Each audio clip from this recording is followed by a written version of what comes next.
Hi, it's Tom Bartel from Travel Past 50, and I'm here talking with Amanda Harwood, who is a primatologist with the Lilongwe Wildlife Trust here in Malawi, and she's been one of the actual scientists who's been showing us around. So, Amanda, why don't you tell us a little bit about how you ended up here and Sure. So I'm currently the research manager for the Longway Wildlife Trust. I've been in Malawi for almost 4 years. So as a kid, I was always super into primates. Like, I never hid that fact. My childhood bedroom is covered in stuffed animals and photos and magazine cutouts, and it still looks that way today, despite my parents hating it. So yeah, since college, I did a number of volunteering and fieldwork positions and captive settings and sanctuary work and education things. So after all that experience, and then I went back to get my master's in primate conservation from Oxford Brookes University in the UK. And then just after graduating, about a week after I got home, there was a job posting from LWT to be the primate release project manager for a troop of baboons out here. And I applied, and 5 weeks later, I was out in Malawi. And I've been here that was 4 years ago. Yeah, well, that's great. That's kind of, in a way, how I got my first job as well. Just backed right into it. How, you've been here for 4 years, and you're mostly studying baboons, is that correct?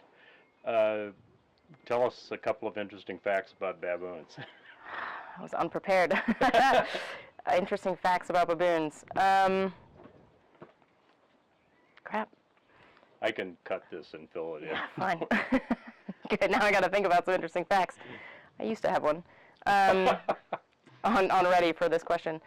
I really like baboons. I think they just have incredible personalities. Some interesting facts. One is adult male baboons have bigger canine teeth than a lion, which they use mostly for just fighting amongst each other.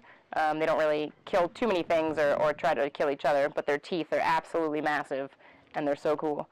Another thing I like about baboons is that you can actually communicate with them. So if you know how to speak baboon of sorts, mostly with captive baboons, sometimes you'll get a wild one to speak back to you, but you can actually communicate in their language of sorts. And wow. I really enjoy that, because a lot of other animals you can't do that. Well, wow, I never knew that. Well, the Lilongwe Wildlife Trust also runs a rehab facility in Lilongwe. Yep. And where you take injured animals and try to rehabilitate them and release them. Yeah, so right? Any animals that are being sold on the side of the road for the pet trade, or if someone says, oh, my neighbor has a baboon chained up to a tree, we'll go and rescue it. Ones that get hit by cars often.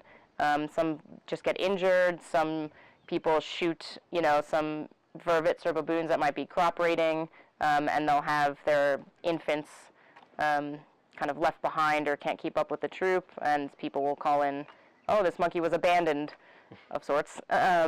And so we'll go rescue those, pick them up, take them to our wildlife center, where they'll be given veterinary care and rehabilitated and put into their social groups, and then hopefully one day re-released back into the wild, which is where I come in. Well, that's great work. That was your first job. That was my first job. Right? So I did a year of a baboon release, which has always been a dream of mine, because I did a number of years working with baboons in captivity. So to see them get released and to do kind of all that post-release kind of monitoring and data collection was everything I ever wanted. Well, that's great. And then I did a second year of a vervet monkey release as well. Okay, well, now you're out here in the bush, and you spend, what, about a third to half of your time actually out here in the bush? Probably 60-40 city to bush, more than I anticipate every year. And now the Lilongwe Wildlife Trust is working with Biosphere Expeditions, which is why I'm here.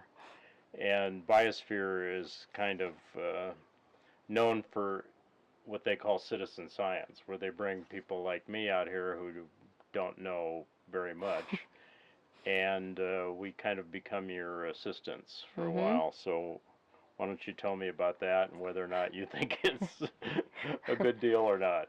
I have to say, if you want me to be honest, at first I was skeptical, and I thought, oh man, we're never going to use this data, it's going to be so much work, and so many variables of the people and collecting it.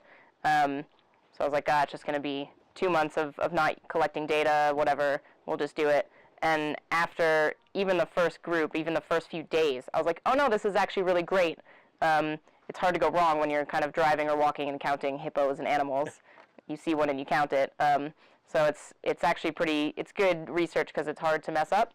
And we've collected so much of it because we can have now 3 teams or 4 teams out in the field at once collecting data instead of usually our team is just one scientist and a couple volunteers. So instead of doing one morning of a hippo transect, now we do a hippo transect plus 3 other things simultaneously.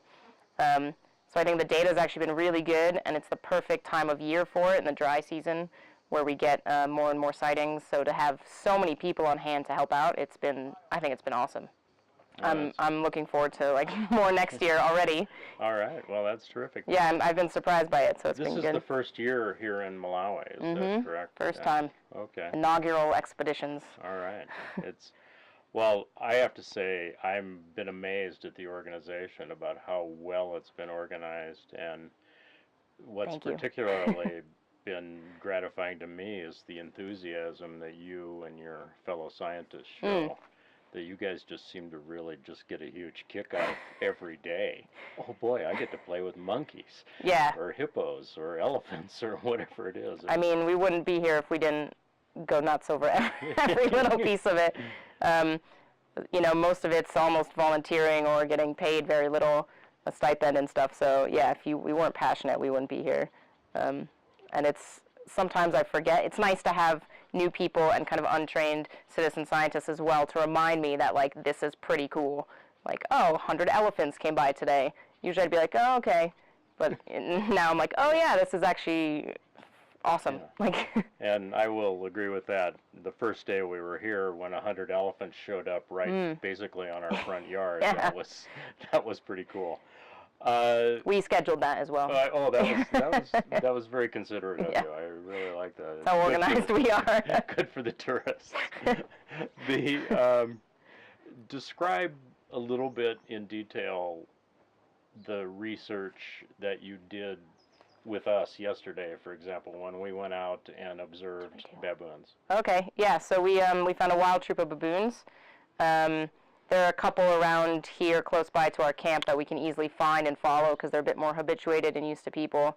So we did scan sampling where we record behaviors of the entire troop, or as many baboons as we can see, for about a 2-minute period, and then take a break and then do it again. So you scan the entire troop and record what they're doing. And this kind of gives us an activity budget. So you'll see how the percentage of time they're spent traveling or feeding or resting, and where they kind of move. And this gives us just baseline data on how this troop functions in case something changes long term. Maybe more houses get built here, or maybe there's more deforestation. You can kind of link changes in their activity budgets over time. Okay. So that project is really, I've been trialing it with Biosphere to see how it'll go. So that's one of actually our newer things for Biosphere, which has been cool. Well, as you know, I was with you yesterday counting baboons and observing them, and I didn't really know why I was doing it. But it was kind of fun to just see your scientific method and the way, you limit what you're counting and what behaviors you're observing, and it fits into some sort of grid that you can extract useful data from. Hopefully. So, anything else you'd like to say about the experience here in Malawi, for us and for you? I hope everyone's had a good time. Yeah, I think, as I said, I was unsure of what was coming leading up to Biosphere, and I think it's been just an awesome experience. And it's been a lot of work, but it's also been super fun.